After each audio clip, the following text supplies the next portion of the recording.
Hello, chat. How's it going?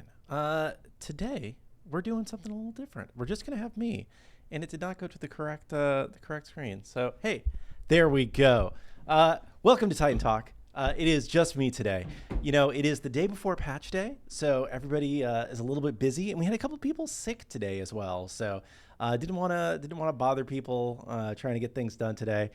So we're just gonna have a little chat, a little Q&A. And review the patch notes. So apologies if this is even more scuffed than the normal Monday shows when I'm running things. But we're going to do the best we can here.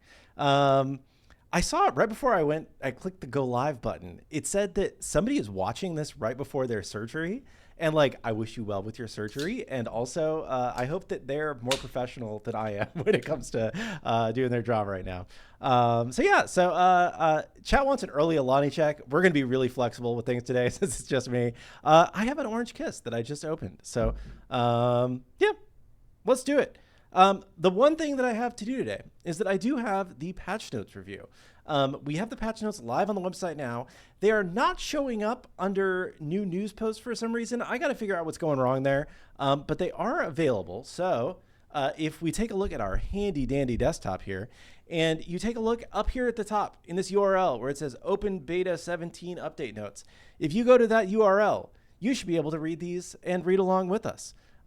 So we're going to take a look through the patch notes today, and then I'm going to answer some questions, and we're just going to chill. Chat, yes, I know there's empty chairs on the other side. I don't know how to edit the scenes so that we don't have an extra video over there. I could hide our pips if that makes you happier, but I figured you guys would probably want to see my face at least. So we're doing it. Okay, so tomorrow morning, bright and early, you have Open Beta 17 coming your way. Chat wants Manny there. Okay, hold on, give me 1 second.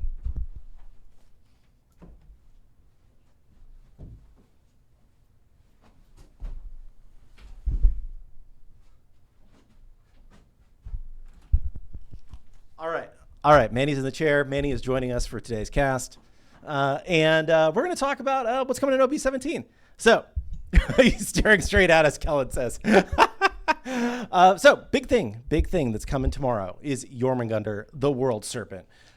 He has some new tech to his basic attacks that allow them to proc item hit effects for different percentages. So hopefully we'll be able to keep things balanced while still letting him proc stuff. So it should be a lot of fun. His passive's the same, I believe. His one is mostly the same, but while you stand within the cloud, you get extra cooldown for your attacks. So if you want to be like basic attack Yorm, just stand in your cloud. I saw Weekend put out a video where he was saying it's OP, but you know, I didn't watch the video yet. Maybe it's good. His two is, you know, it's kind of the same thing that it was before, but when empowered, your basic attacks will fire at their maximum rate. So you do get like a little bit more basic attack synergy out of that. And then his Submerge, you go down, you pop out, you make some more clouds, you knock people up. It's easy. Lastly, his ultimate, the World Serpent, you will go down into the world, pop out 3 times, be Big Snake, knock people up, and it is the thing. Lastly, he does have an aspect that will be coming out on Friday. So the aspect won't be live when the patch goes live, but it will be out on Friday. This is supposed to be more of a support-focused aspect. It makes it so that when your Toxic Clouds, they aren't going to deal the tick damage that they normally would deal, but instead they do grant damage reduction to yourself and allied gods. So they also do not give you attack speed cooldown, but instead give you cooldown for your Venomous Haze.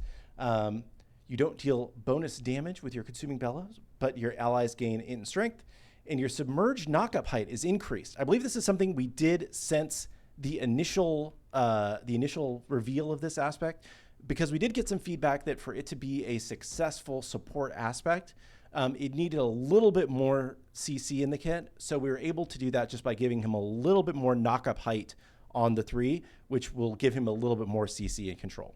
So a little bit new that we've added. Guys, this isn't sad. It's just a solo cast, okay? It's fine. We're going to do a solo cast today. We also have some new Wandering Market Travelers. We have Infinite Duality Agni and Infinite Overseer Cerberus. These are pretty awesome skins, if you ask me. I always like the Infinite series. We also had I can't remember what they were called. Chat's going to remind me, I'm sure, but we had like there was like a subline of the Infinite that was like artists that like created the Infinite skins in like the lore. Like I know that Kronos had one, and I always thought those were really cool skins too. But we have Agni and Cerberus coming in this update. There's also another new traveler that we didn't specifically call out here, which is Illuminator. Thank you very much. Illuminator is the artist. We have another new traveler in this update that is I don't even remember what it's called. The Bologna skin, Miss Senshi Bologna, where if you own any of the prisms that are live right now in game, you'll just get that traveler when it goes live. But we basically are repackaging the prisms that were previously available separately into a traveler. If you want access to that when it goes live tomorrow, buy a prism today, or if you already own a prism, cool. Otherwise, you'll be able to buy it for the normal traveler price. Main reason we did this is because generally speaking, players seem like they want to buy things that are in travelers more than they want to buy things that are available for direct purchase right now in terms of like the prisms. So this seems like a better way to package things, and we're rolling that out too. We have some quality of life and new player improvements. Item descriptions have been updated to improve clarity. They are a lot shorter. They are formatted more as like bullet points and cause and effect and whatnot. That should make it a lot easier for you guys to quickly read and understand what an item does. We've had a couple people in our internal playtest just be like, oh my God, I didn't realize that item even did that, because it was buried as like a sub point to the third sentence in the fifth paragraph. You know, it was like trying to read legalese to read our old item tooltip sometimes. So hopefully these are a lot easier to understand. They're also have been color coded with new color coding to reflect effects such as attack speed, intelligence, and everything. We've also added tags to these. So each item has 2 tags that are supposed to give you just like a really quick idea of what it does. So like strength and attack speed, or like anti-CC and omni-protect. Omni-protect means it has protections against both magical and physical. So the idea is that like really quick idea of what does this item do, and then when you want to read a little bit more, you can read more details that aren't as hard to read as they used to be. I see chat asking, are we going to do the same thing for ability descriptions? We wanted to see how players reacted to this before we went through that. This was a relatively large arc of work to get done. I think that's definitely something that we would be interested in doing, but we wanted to get a little bit more feedback on it before we just started rewriting absolutely everything. So we started with this. Thanks for saying it's already better. I appreciate the feedback, chat. We also have some updates to our game modes. We have Conquest.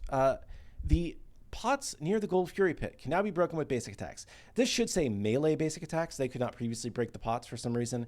And that was something that we uncovered with Yorm when he rolled out. Flopped out of the ground. I don't know. And so we've changed that so you can now break your pots with basic attacks. Jungle monsters can now use their abilities earlier in their attack chain. This is a very minor bullet point that will involve you getting stunned by surprise when this patch goes live. Previously, I think monsters would attack like 4 or 5 times before they would use their abilities. And a lot of people didn't even realize they had abilities, or you'd only see them maybe on your first time through the jungle. Now they're going to do it after they attack like once or twice. So you are going to see them use these abilities. And you will have to like, you know, if you want to optimize it and not take a lot of damage, you're going to have to dodge the abilities or dodge the stun. So be looking out for that, because it will surprise you when the patch goes live tomorrow. Wind sprites. We had initially said that wind sprites were not going to be usable by Yorm, because we're like, how does he use those? And we're like, it'll just give him his debuff, you know, because it's like a stun CC kind of thing. And we're like, that's not fun. So instead, we made it so that wind sprites will give Jormungandr a movement speed buff for 2 seconds. Relatively minor, but something that's kind of similar for him to the mobility that other gods would grant. We have made some changes to the start to try and make things a little bit less formulaic and a little bit more interesting for lanes, and let people get to lanes closer to a consistent level 2 at the end of the first wave, if they aren't, and not having to like completely maximize some weird obscure mechanics, right? Because previously, like if jungle wanted to be level 2, they needed mid to not actually share XP on the red camp if they started. It was just like, there's a lot of really weird hidden mechanics around the start that wasn't like, I like things that can be complicated at times, right? But it should be complicated in a way where it's like, I understand what happened. And I think the way it was previously, it wasn't super understandable. So now we've pushed back the initial spawn time of the Oracle camp and the middle lane contestable buff camp. So the two buff camps in the middle that you're going to fight over from 1 minute to 1:30. It should open up more starts and give junglers more routes before they end up in the middle. We have pushed up the initial spawn time for blue buff and purple buff from 25 seconds to 20 seconds. So you will be able to clear those and get to wave in time to catch your wave. We've made the blue buff easier to kill. This should mean that solos should now be able to solo the blue buff without the need of a jungler. We've also reduced the rewards accordingly. So it's not like you're just going to get the full benefit of what that camp used to be, but you should be able to do it by yourself and not be forced into going Sunder if you wanted to start in solo. In versus AI mode, this is a much requested one from chat. We have changed Joust and Arena versus AI to use the rules and settings from Classic instead of from Quick Play. So if you want to mess around with the traditional item store, you can do that in versus AI queues again for Joust and Arena. That's the overview of the bigger stuff. And I needed a drink. Next, we have the God Balance review. We went through all this on Friday. I'm not going to read all this. There have been other people that have made summary videos of this too. TLDR, that we tried to hit people that were really big offenders. Either they were overperforming or underperforming. And we tried to address some things that maybe got missed in previous updates. So for example, like Athena has some scaling on her taunt duration that is based on the number of protections she hits. That was still set to a pretty high number that was hard for her to get to, similar to Hades. So we updated those. Chalk was just really good. So we tried to do those kinds of things. And then specifically for items, we tried to look at items that were being underused more than hitting the strong items, because I think we felt like the time to kill for when people are building a strong build is pretty decent right now, but there was a lot of variability, and like if I build the bad build, I'm just not doing anything. And it shouldn't be that way. It should be like builds should be better or worse in given circumstances, but there shouldn't just be I build this and I am less good. So we tried to bring up some of the bad things, and we are we are buffing a lot of intelligence items overall. So all the int users out there, hopefully you'll have a very good OB17. I'm not going to read all these once again because we went through all these previously. Daybreak Gavel, I will note, because the effect of that is changing. So instead of on ability use, you're going to consume all the stacks and the abilities plus 10 strength and intelligence scaling per stack. Instead, it's plus flat strength or intelligence based on your highest item stat. So like adaptive stat there. So that can potentially be a very strong change depending on how you're building. It doesn't require you to be building strength and intelligence to take advantage of this. So it could make it work better in tank builds. It could be an interesting thing. We also made some updates to Mike Typhon's AI. So he will now prioritize gods over any other target, and will retreat to his owner if he is separated by more than 13.2 meters. So keep an eye out for Mike Typhon. And we fixed a couple bugs. There are more bugs than this that we fixed, but we just don't write them all down every update because we fix a ton between each major update.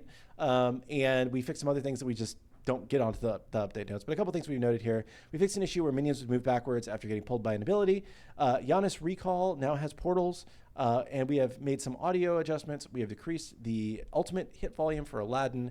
We fixed an issue with the ultimate projectile being too quiet for Vulcan. Fixed an issue with ability voiceover not playing for the Morrigan. And we have revised the Titan death sounds.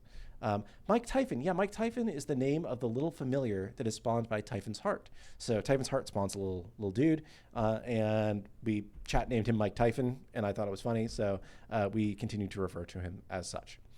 I think that's the majority of the stuff.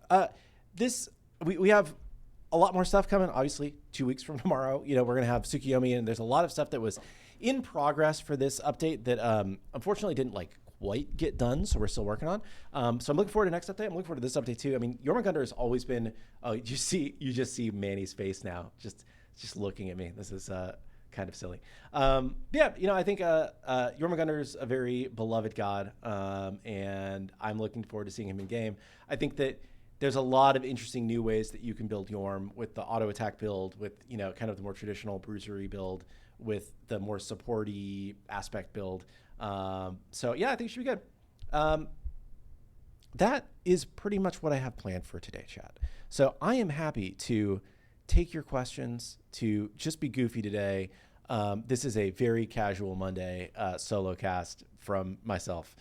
So we can talk about whatever you guys want to talk about for the next 45 minutes or so. How am I doing? How was my weekend? I had a good weekend. I went to brunch at a really good brunch place. So if anybody is in Roswell, Georgia, I would highly recommend Fellows Cafe in downtown Roswell. They had like this really good not avocado toast, but like toast with stuff on top of it. And I got this toast that had like eggs and chorizo and some I don't know, like avocado and stuff. And they bake their own sourdough bread, like A+. So I would recommend Fellows Cafe if you are in downtown Roswell, which I know probably nobody watching this is, but hey, if you ever end up here. How is the new player experience going? Are new players staying and continuing to play after the first week or so? Yeah, so that number is continuing to trend upwards. We had our best day since SMITE 2 release for new player experience for day 1 retention over the weekend, actually. So, and then like day 1 trails into, day 7 and day 30 retention. So like if you don't get the first day good, then nobody's gonna stick around for the later days. And we had a lot of work to do on day 1. But we also still have a lot of room that we can continue to improve the later days. One of the big things that I think that we really need to get is right now, new players are introduced to the game via the quick play pick 3 roguelike item store. This is a thing that I think makes the game so much more accessible and so much more fun, because it's like, just have fun and experiment with different items and, click on something and like, yeah, some things are better and some things are worse, but like if we do a good job of balancing, then it should all be in the same ballpark. We need to get that item store presentation worked into the core item store as an option, not something you're forced to do, chat, don't worry. But we need to get that in so that players can transition from quick play to classic modes if they choose to do so, and not just be overwhelmed with like, either I have to figure out all of the items by myself with no help, or I just get my items picked for me and that's not as fun. So that's one of the big things that is on our list. There's a lot of other stuff that is on our list that we think will improve, later retention, but things are definitely trending upwards. Like, we're also, I don't know if chat has seen, maybe not, because we aren't really spending a lot of money, but we're starting to do just a little bit of advertising, just the tiniest bit of advertising. And we're only running ads, again, because this is just the beginning of like teaching the algorithm of what we're trying to do on Reddit. So you might see on Reddit a couple ads coming up. And this is specifically because we're trying to figure out what works, what doesn't work, what sort of player profile we can attract, and we're measuring it properly and all those things. But like, the reason why we started advertising is because players are retaining at a level where we're like, oh, cool, this could actually be like, we could actually like not lose money if we run ads and bring players into a game that they leave immediately. So I think it's going in the right direction. Droopy says, advertising only 8 years too late. I'm bitter. I'm sorry. Okay, so this is Killgoon's time to shine. I come from that side of the business. I was originally brought to Hi-Rez as a marketing guy, and then I've done pretty much everything. We did advertise a lot in the early days of SMITE. When SMITE launched on Xbox, we ran TV ads. There were TV ads on ESPN for SMITE. We continue to run hundreds of thousands of dollars of paid advertisement a year. Not like huge budget, but like we would run paid ads every year tied to new releases. One thing that I think we did well for our advertising over the years, though, was that we understood who all of our players were really well. And if you were an active player of the game, you were excluded from our ad targeting. So you would never see an ad for the game if you were currently playing. So if we had any way of telling who you were and telling, the internet, the ad algorithm who it was, then you just wouldn't, you wouldn't see the ad. So I think that could we have spent more on advertising over the years, and could it have brought many more players and made more money? I would say probably yes. I think that we did the best with the budget that we had, and we definitely were spending money on advertising. And I think the other thing that people don't necessarily think of as advertising is there's multiple ways to advertise, right? There's the traditional paid product or paid ad placement, right? So it's I have a banner, I have a pre-roll video, the kind of thing that people think of as ads, right? When we create a cinematic trailer, even if we're not paying you to, or paying the network to serve it to you, that is another form of advertising for the game. If we're doing a collaboration with Avatar, and we're giving a percentage of the proceeds to them, that's another form of advertising for the game. So we were doing a lot to raise awareness and to bring people into the game that included both traditional paid advertising, influencers, collaborations, big marketing assets, all that kind of stuff.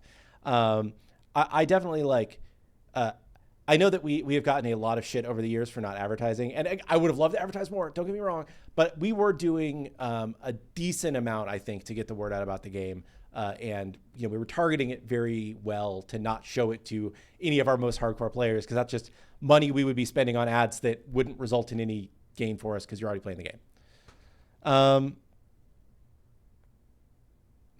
Way more information on advertising than anybody other than myself in this stream probably cares about. But I enjoy that kind of stuff.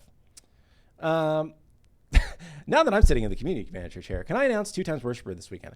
I don't know how to turn that on. I'm sure that somebody not sitting in this room right now knows how to turn that on. I'm sure that we will do 2x Worshiper again soon. I don't know if it's gonna be this weekend, but if we do decide to do it this weekend, we'll let you know later this week on a show.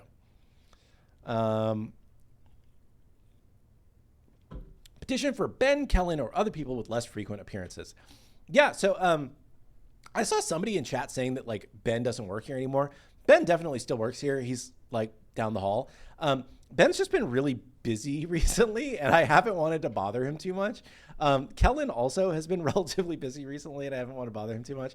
But yeah, I think that next week we'll try and get Ben or Kellen on, and have some more people that you guys don't get to see very much. We got to have Rocky on last week, which was a lot of fun. And we'll keep bringing on different guests as much as we can.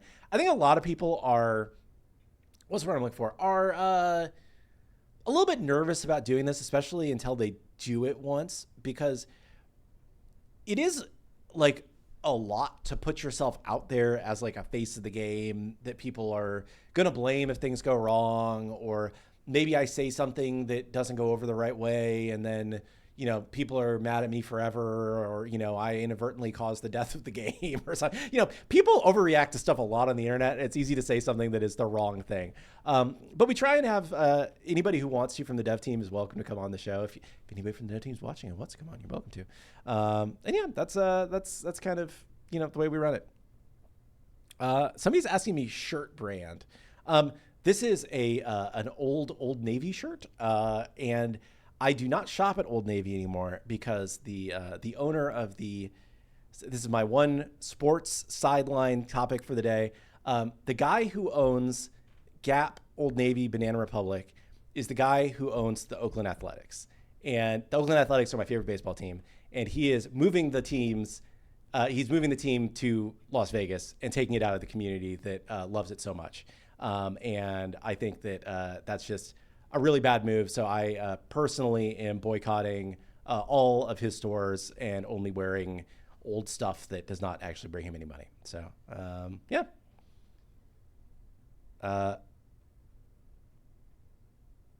Let's see. I got to read some questions. I was looking at camera too much. San Jose Sharks collab win. I know you're a fan. I am a Sharks fan. I have back when I lived in California, I went to Sharks games quite frequently. I saw them when they played at the Cow Palace, like in their first year of being a team. But I don't think we have any hockey collabs coming soon. Did you guys see that the NHL actually did a collab with Multiverses right before Multiverses like relaunched? They like sponsored like the NHL playoffs. Weirdest collab I've ever seen. I don't know why they thought that like NHL X Multiverses was like the play, but it was an interesting thing.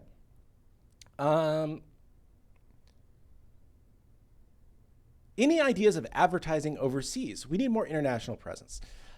So I think it's kind of like I don't disagree with you. I would love for the game to be more successful internationally. It's kind of it's weird because advertising tends to do better in places where you already have some like awareness. If I go into, I'm just going to say a country. I don't actually remember how many players we have in this country. But if I go into Turkey and I'm like, we're going to go hard in Turkey, I'm going to bring in a lot of Turkish players, and nobody has any idea what the game is, it's going to be a harder thing to get that started than it is to be successful in countries that you already have some awareness. Also, one thing that we've seen from just like historically with Smite is that the mythology IP resonates really well in some countries where kids kind of grow up like hearing a lot about mythology. In other countries, like kids just don't learn like Greek Roman mythology, or they don't really have as much exposure to this stuff, and they didn't develop as much of a interest in it through their life growing up. So that's just something that we've noticed over the years. I would love to continue to expand internationally, but I think the right way for us to start is to grow more in territories where we are successful, and then from there we'll be able to expand into other territories.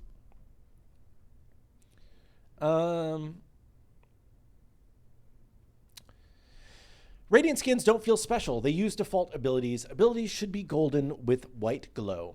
So we tried to match the Smite 1 concept of mastery skins for our Ascension Pass skins in Smite 2. And Smite 1 changes the attack coloration, but it doesn't change the ability coloration.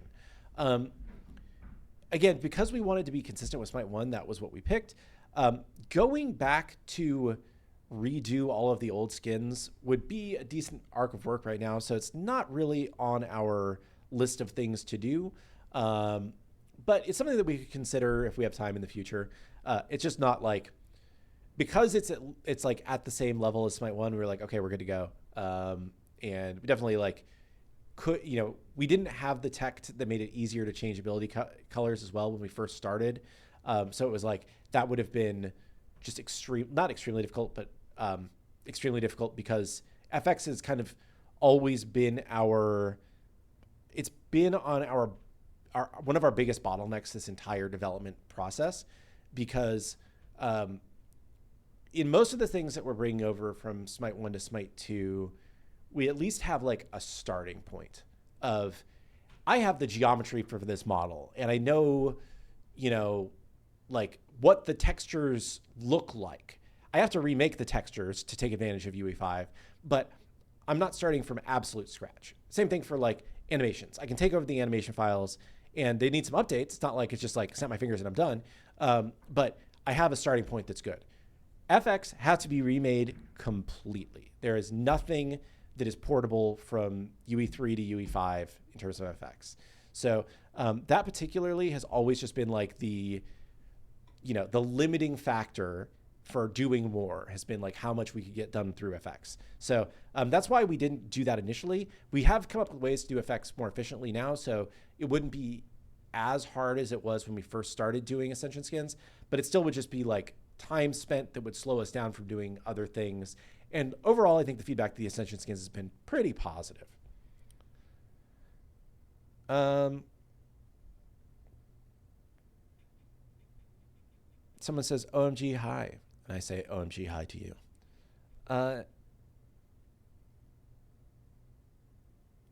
Let's see. Reporting players going AFK doesn't even do anything. This is a myth. We do look at player reports. The thing that is broken is we do not have tech to automatically tell you when we have taken action against somebody that you have reported, like we did in SMITE 1. We were doing this semi-manually for a patch or so, and it just became enough work to where we were like, we need to just build the system to automatically do this and not have somebody doing it manually because it's time. Chat says, you teased the tech like 3 months ago. Yeah, it was because we have the ability to send you the message, but somebody has to like manually go in every day and run a script to be like, from one program, here are the people we banned, and then here's the messages that we're sending out. We just need to write like a script, more than a script. I'm not a tech guy, so I'm using the wrong word, but a thing that will automatically hook those pieces together. It's not a huge arc of work, but it's just we have been, I don't know if chat maybe appreciates as much as you do if you're internally here, but we have been so focused on fixing the things that are keeping new players from sticking around over the past few months. And those it's really made a huge difference. Like, I mean, I don't come on this show and lie to you guys, right? Like, our numbers for retention really are the best that they have ever been. And it just seems like it does just keep going up. So the hard decisions that we have made have led to measurable improvements in how players are reacting to the game. But it does mean that there's a lot of like quality of life things that I'm just like, oh man, I want that so badly. But like, if we only have so many hours of the day, what are the things that's going to make the most difference for the game right now?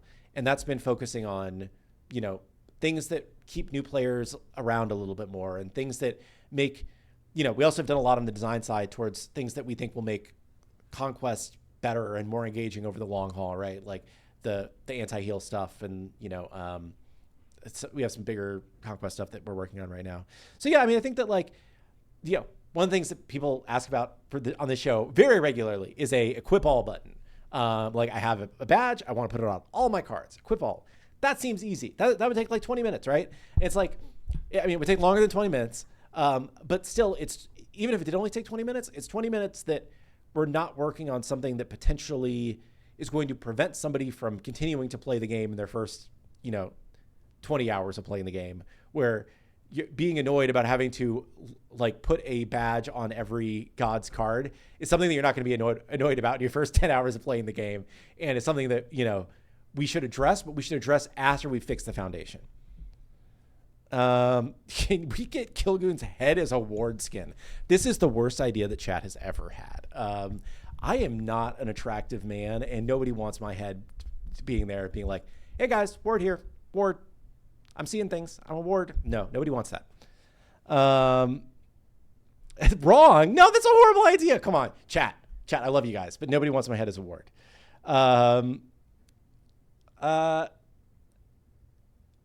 Let's see. Chat. Come on, guys. I mentioned in a previous talk that the Geb Prism reminded me of Tau. Are there any other Warhammer 40K armies that you have? I have played a little bit of 40K since 3rd edition when I was in high school, because I'm old. So I have some Eldar. That was what I started playing when I was in high school. I have some Tau, and I have some Grey Knights that I haven't actually built yet. I just got some Grey Knights because I thought they were kind of cool looking and just like so like ridiculously edgy. I was like, this is just silly. Like the 666th Legion, you know, of like psychic Space Marines, because you can't have just Space Marines. They got to be psychic demon killing Space Marines. Like, it's just so silly. And it's like, you got to love it. So those are kind of like the three that I have the most of.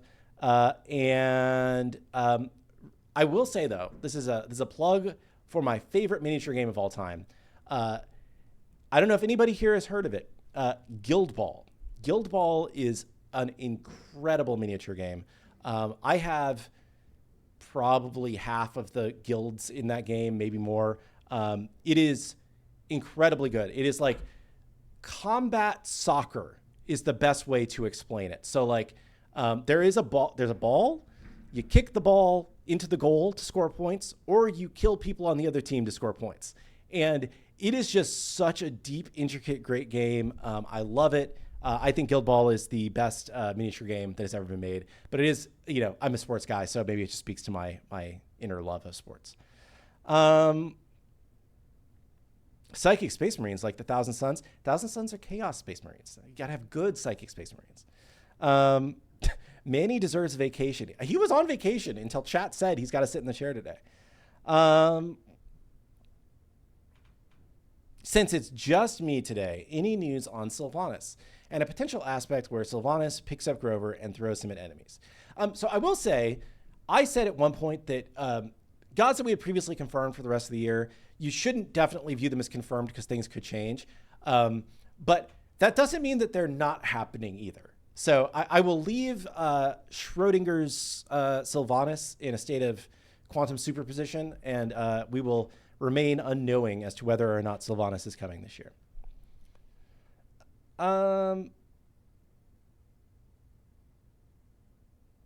Let's see. Could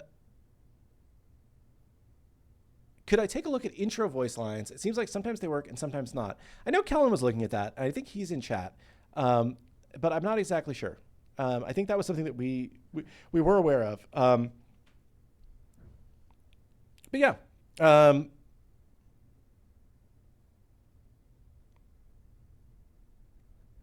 Sorry, I'm trying to read chat. See, the problem is when I'm looking and I'm talking to you guys for a while, and then I come back and it's all long questions. It's hard to get caught back up. PTS had some lobby animations for some gods. Is this planned for tomorrow, or is it something you're working on for a future update? I will say we are working on some bigger changes to the lobby. That it was one of the first screens that we made for SMITE 2, and I think it was one of those that like a lot of the functionality was not coded as well as it could have been behind the scenes, and that's nothing against our UI programmers. It was just kind of like they were getting it in quickly, and we needed to go back and fix a lot of the like blueprints and code snippets that were running that behind the scenes anyway. And at the same time, it makes sense to look at like the UI layout and how we can improve that and make it more modern. One of the big new player things that is really important for that screen is the flow of it. Right now is I can mouse over or boop over on my joystick to look at different god names, right? Because the name like appears small over the bottom of the portrait. And then when I click on it, it like selects that god. It takes me into where I see details, and it takes me to like picking a skin for that god. This is a bad experience for new players because you want to be able to click around on a couple different gods and see what they look like and see what they do before you like lock in and get to like the skin selection process. So one of the things that we're doing is we're kind of separating the god selection grid and the skin selection area to try and make it easier to like click around and look at different gods and pick who you want to play. And so that's one of the things that is part of this. There's other stuff that, it is going to look different. And I know chat always, not just chat, human beings get freaked out when things change. So I would say, let's, go into it with an open mind when we start showing it off. I think it's going to be a big improvement, but it is going to look very different.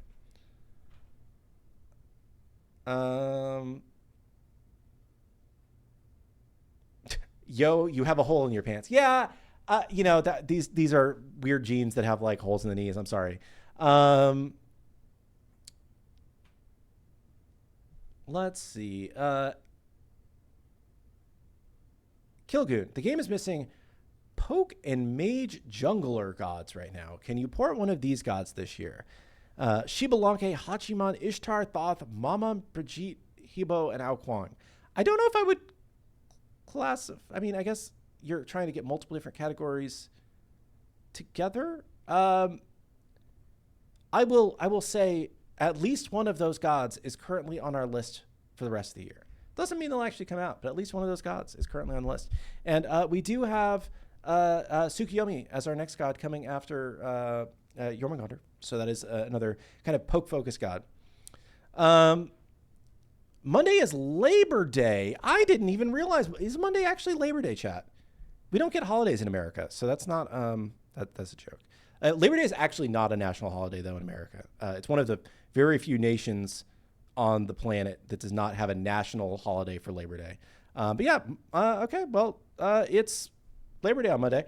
I think we actually are closed on Labor Day. I'm not sure, but it is not an official national holiday.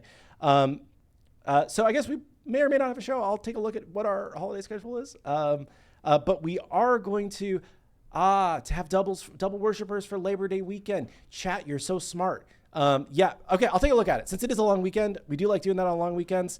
And Labor Day is also a good one because it's like a long weekend across the world, except in America. So we'll see what we can do on that. We're out on Monday, but Manny isn't, Kellen says. Thanks for knowing the vacation schedule, Kellen. So maybe we'll try and get some worshipers this weekend then. Let's see.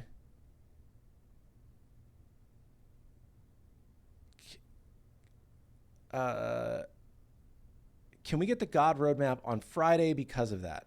Yeah, that's probably the best time to do that then. So on Friday, I'm going to pencil in, we're going to talk about the next two gods after Suku.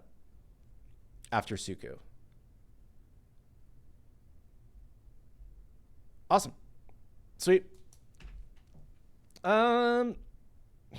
Casual IRL Killgoon stream on Labor Day. You just want like a backyard barbecue stream with Killgoon with my kids? No, it's not going to happen. That would be funny though.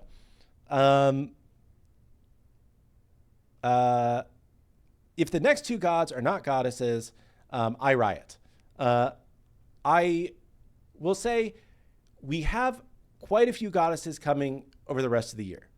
The next two gods are not goddesses because it takes a little while to get the calendar lined up. So we don't have two goddesses the next two gods, but there are quite a few goddesses coming before the end of the year. So a little more patience. Sorry, it took us a little bit of a while to course correct from having a lot of dudes in a row. Apologies for that. But yeah, a lot of goddesses for the rest of the year. I mean, I think at some point here, we're going to cross a threshold where we have more goddesses than gods in the rest of the year. How has the Vulcan Saga market gone since its release? It did really well for us. It was a very profitable day when it first came out, and it's continued to hang on pretty well. We are working on some more sagas. I think that we have one that's in development right now. Well, we have one that's nearing completion. And I think another one's kind of in the early stages of development. But it went well enough that we want to do some more of it. Generally speaking, we find that players like things that feel special, you know, and I think the saga skins feel special, but they are achievable for us in a way that like we can price them at a price that feels fair to players, and you know, we can do them on a regular timeline. So we do have another saga in development right now, and we'll hopefully come along with that. Has putting Ascension passes in the Ultimate pack helped with selling it? Yes, it has. I am not going to talk specifically on like financial details beyond that, but yeah, it definitely has helped sales of the Ultimate Edition. If you're watching this and you don't know, if you get the Ultimate Founders Edition, you will get all Ascension passes forever. So all the ones that are currently in the game, all the ones we will ever release. It's definitely been the correct financial decision based on the data that we have so far, and hopefully more people are excited about it.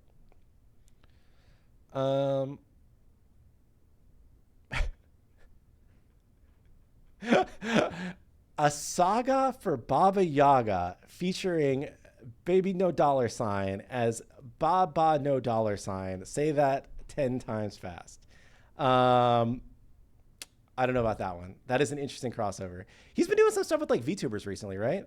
It's been interesting. I like that Edamame song. I think that's a really catchy one.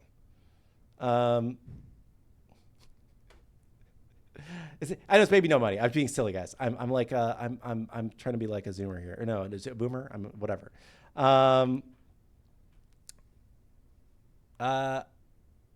Let's see. I think I just saw Manny move. Now that would be like a very scary thing, but no. do we keep stat on player regions? Like I'm in Africa and I would like to know the regional stats. Yes, we do keep stats based on how many players are from different regions.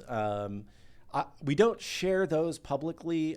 There are some things that it's like, it's not that like other games, like other competitors could really use it to like compete against it, but there's just certain things that there's like information that's okay for us to share and not okay for us to share. But yes, we do track players by country and by region and try to understand where people are coming from and what motivates them and when they're online and what servers we need from those regions and those kinds of things.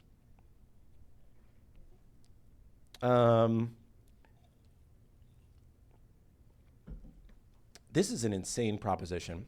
What if you guys made an original god? I assume that this is like, we make up a god. I think that's something that players would not actually want. I think that like Heroes of the Storm did a bunch of like, towards the end of Heroes of the Storm, they did a couple gods that were like unique to Heroes of the Storm. And I think people weren't really as excited about it. I think it's kind of like when we do like a superhero skin, but it's not like Spider-Man or whatever. People are like, I don't care about your fanfic superheroes, right? Like I just want the ones I've heard of already. I think that like the reaction to Martigarus is kind of along those lines. Like I don't think he's completely made up the way that, you know, a lot of the community does, but I think that, you know, our efforts to get a Manticore legendary creature into the game led to, you know, some things that the community didn't like as well.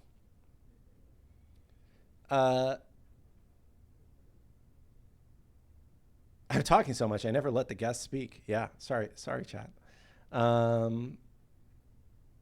Bancroft deconfirmed. See, now that's the character. If we were going to do a non-god character, would it be like another Hi-Rez universe character? Like we bring Androxus in or something? That would be silly. Smite merch. I'd love to buy a Smite t-shirt to support the team. Merch is not really a financially lucrative endeavor unless you're like Fortnite or one of those games that, you know, you can get your merch into Target. Until you can get at that scale, it's really not like a money-making thing. It's more a fan service thing. So we recently made the decision of, hey, anybody who wants to make Smite merch and, you know, put it up on wherever you want, you can do that. You just have to send us an email and we'll send you like a very brief, like one-page contract that basically says, I'm not going to do anything that disparages the Smite brand. And if I make more than a certain amount of money doing this, then I will revenue share after that.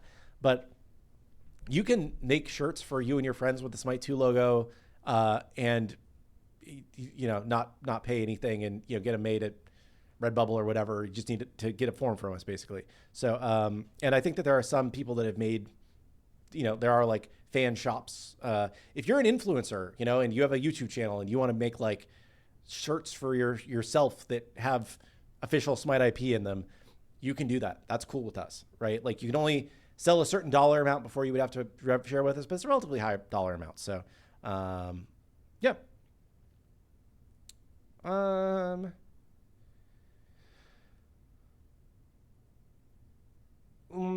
I'm getting distracted by sports questions again.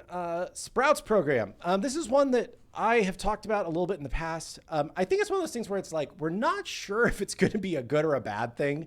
So when you're prioritizing things, you try and prioritize things that are like the things that are most likely to lead to success. The Sprouts program is a thing that I think would be helpful, but it's hard to say what the actual impact of it would be. So it keeps getting pushed down a little bit versus things where it's like, oh yeah, like, you know, if we made it easier to look at the gods and pick a god in the match lobby, that's probably just better for people than having a sprout next to their name as a new player, right? So I think it's something that I would still like to do, but it's just not an immediate like priority given the other things that we think have a potential for more improvement.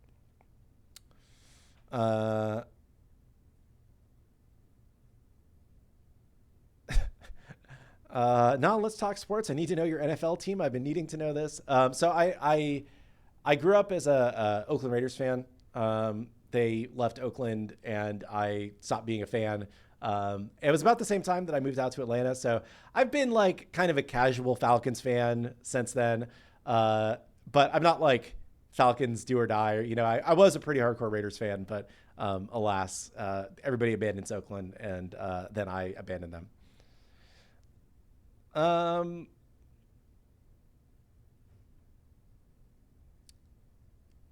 um, let's see. Bang Bang Niner Gang. How many more God releases can we expect this year? Um, we're trying to release gods about every 2 weeks for the rest of the year. Uh, there are going to be holidays. We've got Thanksgiving, we've got Christmas. There may be some times where we go to like a 3 week patch, or over Christmas in particular. Um, we've got Christmas when ain't nobody going to be here. Nobody's going to work over Christmas. I mean, like, some people will still be working a little bit, like to make if servers, that kind of thing. But most people will take off the week of Christmas. And the consoles themselves close down for any kind of updates for about 2 weeks over the holiday period. So, somebody was like, "Oh, we should do console text chat certification during that holiday break." No, no, no. They go away on vacation too. You can't submit a patch, and they won't look at your patch for 2 weeks. So we literally can't update the game for like 2 weeks over Christmas, even if we wanted to. So that will almost usually, like in past years, that's sometimes been like a 6 week update. I don't think it's gonna be 6 weeks this time, but I would not be surprised if it's like 3 or 4 weeks over the holidays, just because of the way things line up. But other than that, we're trying to stick to, every 2-ish weeks, we're going to update with the new god. So, we got quite a few left here after Tsukuyomi.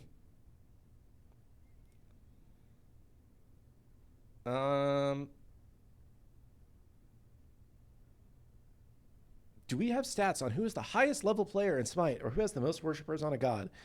We definitely do. I don't know who those people are off the top of my head, though.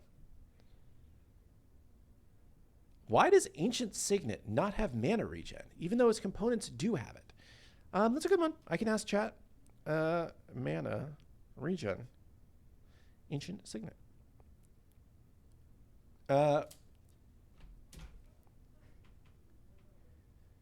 Who is my favorite UFC fighter? That's a tough one. I think that, like, if you are a true MMA enjoyer, like Fedor's run in the early days of MMA was just like, he was just like a mythical creature. It was like this dude walks up looking like he's not going to do anything, and then just destroys everybody he faces. So I've always been like a Fedor enjoyer. I like Nick and Nate Diaz because they're from Stockton, and I'm from vaguely that area of California originally. So seeing people represent my area code going 209 baby after they get wins was a lot of fun. I don't know. There's a lot of mixed martial artists over the years that I've enjoyed watching. Wednesday is Smite 2's birthday. I don't know if that's accurate. Where are you saying Wednesday is Smite 2's birthday? Is it like the anniversary of the first beta or something? No, it's August. Anniversary of when we went into open or closed beta, maybe. I don't know. We don't really have anything planned. Open alpha. Okay. No, we don't have anything major planned. I don't know if we've really officially settled on like when we're going to celebrate the birthday. But that's cool that, hey, it's been a year. And I bet you if you go back and you look at what the game looked like a year ago, you're like, oh God, that game was awful. So I'm glad that we've made so much progress in a year, and we're just going to keep going. You're curious about the MMA fighter I mentioned, but you don't know how to spell it. Can anybody help you? Fedor, Fedor. His last name is Emelianenko. He's just like this Russian dude who just like went undefeated for forever fighting in Pride, which was like the Japanese version of UFC before UFC bought it and shut it down. And he was insane. He was just like, nobody could stop him.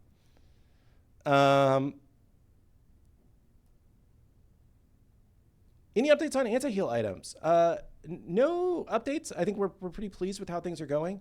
If you guys feel like, if there are specific issues you see with the system, like, we would like to hear those. But overall, we feel like the feedback is positive, and there have been a handful of complaints, but it hasn't been like, there's always going to be a few people complaining about anything you do.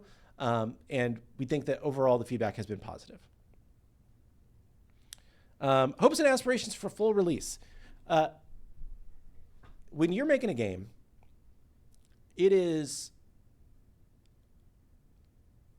there are so many great games that fail to find an audience. Or maybe they have, a good few weeks, a good month where like it's really popular. And we have been blessed to make a game that, people have been playing for, people played Smite 1 for a decade, and people have played Smite 2 a year into Smite 2. We're doing better than all but a handful of multiplayer video games that have released in the past year.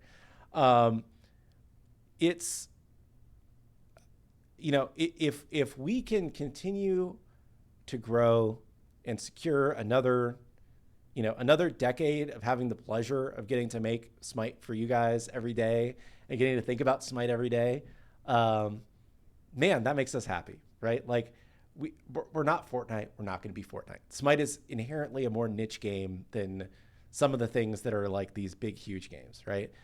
All we want to do is just keep growing bit by bit over time, keep, making enough money to pay the bills and keep doing what we love, and keep showing people a really great time of playing what I think is like the most fun game out there, right? Like I'm still playing this game like 12 years later, right? Like, and even if I wasn't working here, I would still be playing this damn game because it's just my fun game. So, yeah, I love Smite, and I just want Smite 2 to be a financially viable game for us to keep working on it. And it doesn't need to be the world's biggest game, but hopefully just a nice size with a great, passionate community. Smite Forever, also revert Persephone. Well, you got to remember a good moment, man. Why? No, just kidding. Let's see. Can we expect aspects for all gods already in the game without one, or will we prioritize newly released god aspects? So we're working right now mostly on aspects for the new gods, in part because we're trying to get ahead a little bit on the Smite 2 new god pipeline, because Pon's got a bit of a vacation planned coming up, and he's going to be out for a little while. And so we want to make sure that we're like not going to miss a beat while Pon is out. And because of that, we're not like doing the extra aspects the way we were for a while. That doesn't mean we won't get back to aspects. At some point, we do want to get an aspect in for every god in the game, but it just isn't like the most important thing for us to be doing right now, since Pon's going to be out for a little while. And Clumsy says that while Pon's out, he has to be working on Smite Cart. So no. So yeah, that's it.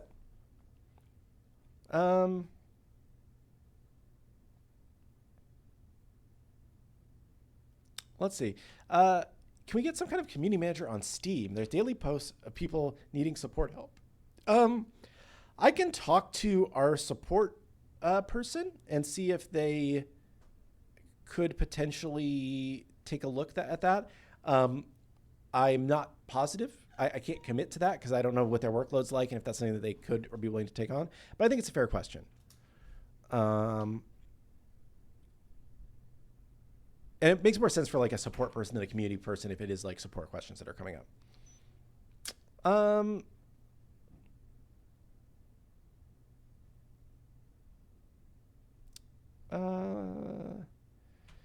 Any Pantheon specific backgrounds coming, or is the priority on market backgrounds?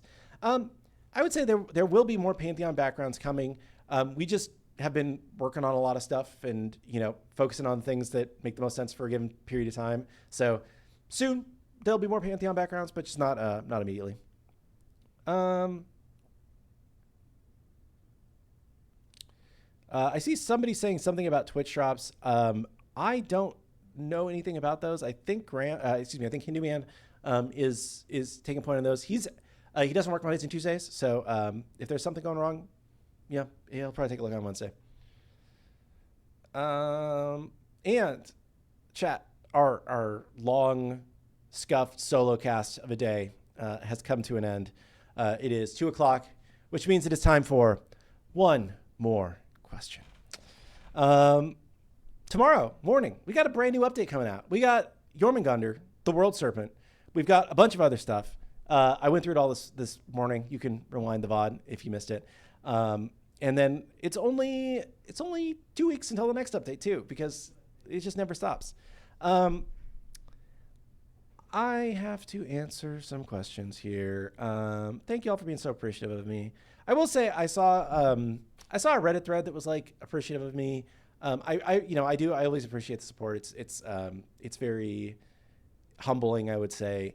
I do just like at any instance I can, I like to say that like I am not the person that is making this game great, right? There is a whole team of people that are sitting right outside that door who are making great. There's a whole team of people who are making great content every day, who are actually doing the hard work. I minored in computer science, but I can't really code. I have dabbled in some amateur game development. I'm not really a game developer. I just help where I can to keep things on track, and it's a lot of other people that really make this magical. I have to take a question here.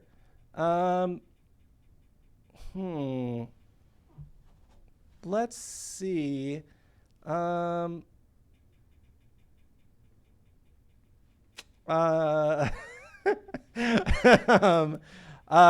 favorite type of water. Now that's an interesting question. I would say that my favorite type of water is I really like sparkling water. I drink a decent amount of like the Perrier here at work. At home, I get a lot of the Bublé, and chat's losing their minds. I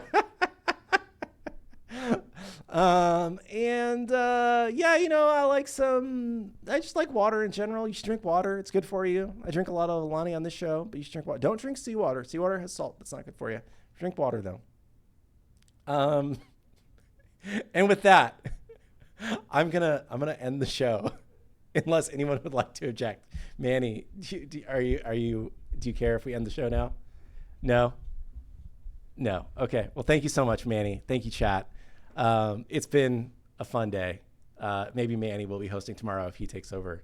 But thank you all so much. Enjoy the patch tomorrow. Enjoy Titan Talk on Wednesday. And enjoy whoever's next on the stream. I don't know who our next streamer is, but I'm sure that they'll do a great job. Have a great day, everybody, and bye.